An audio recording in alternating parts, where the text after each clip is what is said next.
शिरसाळा शेतातील पाण्याच्या मोटारींची चोरी, 9 जणांवर गुन्हा दाखल. तालुक्यातील जयगाव परिसरात शेतातील पाण्याच्या मोटारी चोरीस गेल्याची घटना उघडकीस आली असून या प्रकरणी तब्बल 9 जणांवर गुन्हा दाखल करण्यात आलेला आहे. या घटनेमुळे शेतकऱ्यांमध्ये भीतीचं वातावरण निर्माण झालेलं आहे. पोलिसांनी दिलेल्या माहितीनुसार फिर्यादी विनायक यशवंतराव शिंदे, वय वर्ष 45, व्यवसाय शेती, राहणार जयगाव, तालुका परळी, जिल्हा बीड यांनी दिलेल्या तक्रारीवरून गुन्हा दाखल करण्यात आलेला आहे.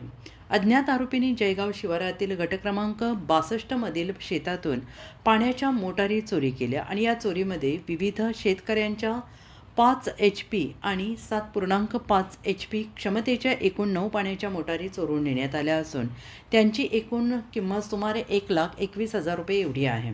आणि या प्रकरणी पोलिसांनी तपासादरम्यान आरोपींकडून एक सिल्वर रंगाची स्कॉर्पिओ MH14 DF 5461 हे वाहन जप्त केलं असून त्याची किंमत सुमारे 2,70,000 रुपये असल्याचं सांगण्यात येत आहे.